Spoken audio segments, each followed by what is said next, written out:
لیکن واجب نہیں۔ جب ہم خداوند متعال کی اطاعت کریں گے، بعنوان اطاعت خداوند متعال کی عبادت کریں گے اور فرامین خداوند متعال کو ہم جانیں گے اور عمل کریں گے، تو اس کا جو ایک ثمرہ ہمیں ملتا ہے وہ محبت خدا ہے، محبت اہل بیت ہے۔ ان کے اپنے اس محبت کے اپنے بہت سارے فوائد ہوتے ہیں، قبولیت اعمال کے حوالے سے، شفاعت اہل بیت کے حوالے سے، دنیاوی اخروی آثار اس کے اپنے ہیں۔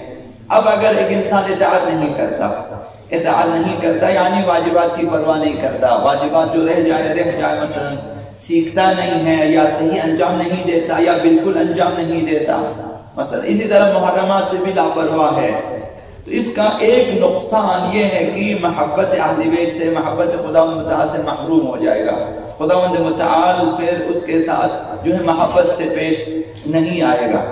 تو لہذا سب سے پہلے ہم پر واجب ہے اور لازم ہے کہ لازمی شرائط کے ساتھ، مثلا یہی مقدمات، یہی لباس، طہارت وغیرہ کے ساتھ خاص نمازوں کو، یومیہ نمازیں مثلا اور خاص نمازوں میں نوافل یومیہ، انہیں انجام دینے کے بعد توبہ کریں۔ ان واجبات کے ساتھ توبہ شرط ہے کہ اپنی توانائی کی حد تک محرمات سے اور گناہوں سے بچنے کے لیے خداوند متعال سے عہد کرنا، یہ توبہ ہے کہ خدایا میں مثلا ان کے ساتھ جو ہے گناہوں کی طرف نہیں جاؤں گا، حرام چیزوں میں ہاتھ نہیں ڈالوں گا، حرام چیزیں نہیں کھاؤں گا، حرام کام انجام نہیں دوں گا، توبہ کرنا شرط ہے۔ تو لہذا خداوند متعال سورہ آل عمران میں 31ویں آیت میں فرماتا ہے قُلْ إِن كُنْتُمْ تُحِبُّونَ اللَّهَ فَاتَّبِعُونِي۔ خداوند متعال نے پیغمبر اسلام کو حکم دیا کہ آپ کہہ دیں لوگوں سے کہ اگر تمہیں خدا سے محبت ہے تو میری پیروی کریں۔ جب تک وہ پیغمبر اسلام کی پیروی نہیں کرتے، ان کے احکامات کی فرمان برداری نہیں کرتے، اس وقت تک خداوند متعال سے محبت کا دعویٰ جھوٹا ہے۔ یحببکم اللہ، تو اس فرمان برداری کے، اس اطاعت کا، اس واجبات و محرمات کی رعایت کرنے کا فائدہ یہ ہے یحببکم اللہ، خداوند متعال محبت کرے گا تم لوگوں سے، وَيَغْفِرْ لَكُمْ ذُنُوبَكُمْ، تمہارے گناہوں کو بھی بخش دے گا۔ آپ نمازیں پڑھتے ہیں، خداوند آپ کے گناہوں کو بخش دے گا۔ آپ ایک حرام چیز کو چھوڑ دیتے ہیں، خداوند آپ کے گناہ معاف کر دے گا کہ یہ حرام میں انجام نہیں دوں گا، آپ نے چھوڑ دیا، خداوند متعال اسی کے تناظر میں گناہوں کو بخش دیتا ہے، واللہ غفور رحیم۔ تو لہذا آقا امام جعفر الصادق علیہ السلام صلی اللہ اطاعت و محبت کے درمیان جو رابطہ ہے اسے بیان فرمایا کہ واللہ لا یطیع اللہ عبد ابدا، کوئی بھی بندہ خداوند متعال کی عبادت نہیں کرتا الا ادخل اللہ علیہ فی طاعته اتبعنا، خداوند متعال اس کی اطاعت میں ہماری پیروی کو ڈال دیتا ہے۔ یعنی جب تک اہل بیت اطہار کی پیروی نہیں کریں گے خدا کی اطاعت ہو نہیں سکتی ہے، ممکن نہیں ہے۔ جو کچھ بھی انسان انجام دے وہ اطاعت نہیں ہے، وہ عبادت بھی نہیں ہے۔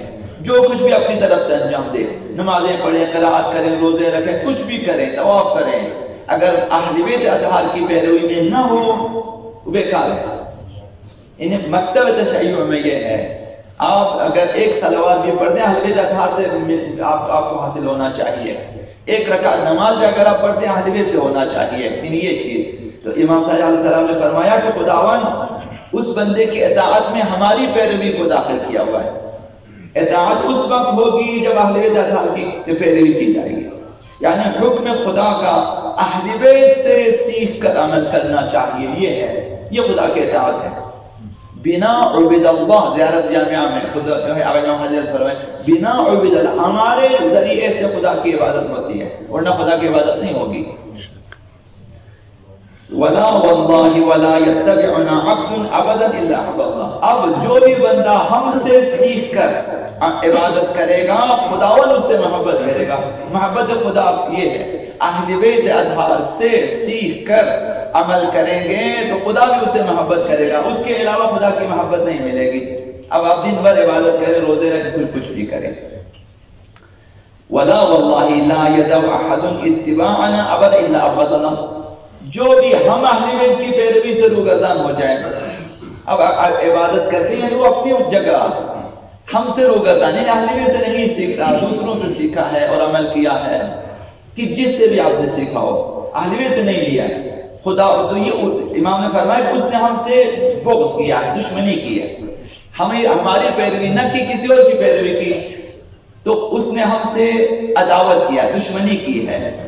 وَلَا وَاللَّهِ لَا يُبْغِضُنَا أَحَدٌ، اب جو بھی ہم سے دشمنی کرے گا ابدا الا عصى اللہ، اس نے خدا کی نافرمانی کی ہے۔ خدا کی نافرمانی یعنی اہل بیت کی نافرمانی، یہ خدا کی نافرمانی ہے۔ جس نے اہل بیت کی پیروی نہ کی اس نے جو اہل بیت سے دشمنی کی، اب جب دشمنی کی تو خدا کی ہو گئی نافرمانی۔ وَمَنْ مَاتَ عَاصِيًا لِلَّهِ، اب جو اس حال میں مرے گا، یعنی اہل بیت کی اطاعت نہیں کیا، پیروی نہیں کیا، دوسروں سے سیکھ کر عمل کیا، بالکل عمل نہ کیا، اس نے اہل بیت کی دشمنی کی، اس نے خدا کی نافرمانی کی۔ اب جو خداوند متعال کی نافرمانی کی حالت میں مرے گا، عَقَبَّهُ اللَّهُ عَلَى وَجْهِهِ فِي النَّارِ، خداوند اسے منہ کے بل جہنم میں ڈالے گا، یا صلی اللہ علیہ وسلم نے فرمایا۔ اب اس کی عبادتوں میں نہیں دے گا، اس نے کتنی عبادت کی، جتنی بھی کی ہے منہ کے بل جائے گا جہنم میں۔ یعنی خداوند متعال کو اہل بیت کے علاوہ کسی کی بھی پیروی میں کوئی بھی عمل یا عبادت تو خداوند قبول نہیں کرتا۔ خداوند پسند نہیں کہ قبول نہیں کرتا، خداوند نفرت بھی کرتا ہے۔ خداوند متعال کی اطاعت و عبادت جو ہے اولو الامر کی پیروی میں ہونا چاہیے، اہل بیت اطہار کی 14 معصومین کی اطاعت میں ہونی چاہیے۔ تو یہاں سے خداوند متعال اطاعت بھی ہوگی، عبادت بھی ہوگی، پھر خداوند متعال اور اہل بیت کی محبت بھی اس بندے کو حاصل ہو جائے گی۔